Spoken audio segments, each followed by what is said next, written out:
my next piece ready. Well, hey, welcome to our winter concert. It's great to see all of you here. Want to talk a little bit about this concert. Now, I titled this concert "The New World." It's kind of a musical joke. How many of you thought you'd be hearing Dvorak Symphony No. 9? Just curious. Haha! I got you. Yeah. So those of you who didn't raise your hand, Dvorak's last symphony is called "The New World" because he came to America, heard a lot of American themes, and composed this very popular symphony. So I thought it'd be funny for a very small subset of you that you open the program and are like, oh no, there's no Dvorak. Luckily you're still here. I don't know how many people actually left because they got the wrong idea. But, so actually The New World, it's the reason why I titled The New World because, you know, as I was looking at the year of events, it really does feel like we're having this escalation of East and West, you know, proxy war through Ukraine and almost the coming of a 21st century Cold War. So that is the New World. Not a very happy thought, and quite difficult to actually make jokes on this topic, but I will try.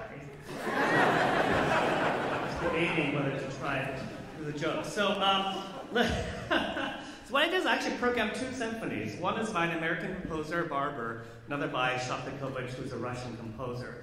And really, it's just a piece of soul rendition of Rocky, right? I mean, like Rocky 8, or I don't know how many movies. He's up to a lot of movies by now. Basically, you know, U.S. and U.S. But it's actually more complicated. You'll hear in the second half. But let me talk to you a little about the first symphony here by Barber. Now, the interesting thing about these 2 pieces, they were actually written in the late 30s within 1 year of each other. So obviously late 30s, kind of a complex time for the world, global order and things like that. But very, very different pieces. Now let me tell you about Barber. Now this is actually a symphony in 1 movement, but it's actually 4 sections. So if you get to the end of the piece and you're thinking you just heard the first movement, that is the end of the piece. You can clap. That's okay. So there's actually, hopefully by dialogue you'll hear the different sections. So it's 4 sections, but they all go one after another. So there's no awkwardness about when you need to clap and things like that. So the first section, I thought I'd boil it down to sort of some simple words just to remember. So the first section here, I think of as angst. And I don't know, any teenagers here?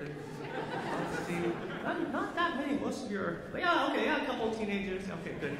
And the reason why it's very angsty is because if you listen to the melodies and the harmonies, not until the very, very end of this first section, where you have this, actually there's a sense of resolution of any sort of themes.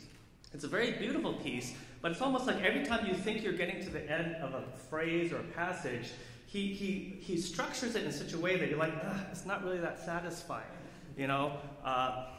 So that's the angsty part. It's a very beautiful movement. It then follows into the next one, which I call the mean movement. And the reason I call it mean movement is because it's very difficult because it's music, but he intentionally just made it difficult for the orchestra. And it's a fast movement. And the rhythms are very complex. And that alone is not the problem.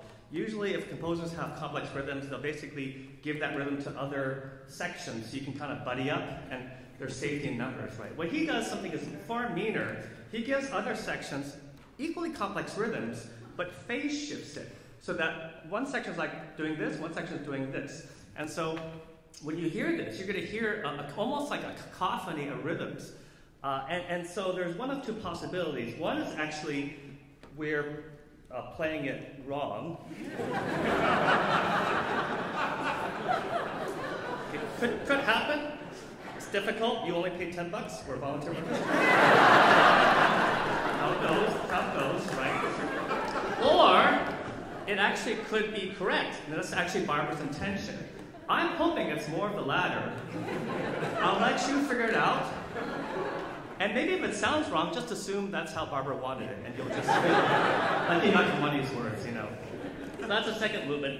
The third movement, I kind of consider I call it the I'm sorry, here's a pretty section movement.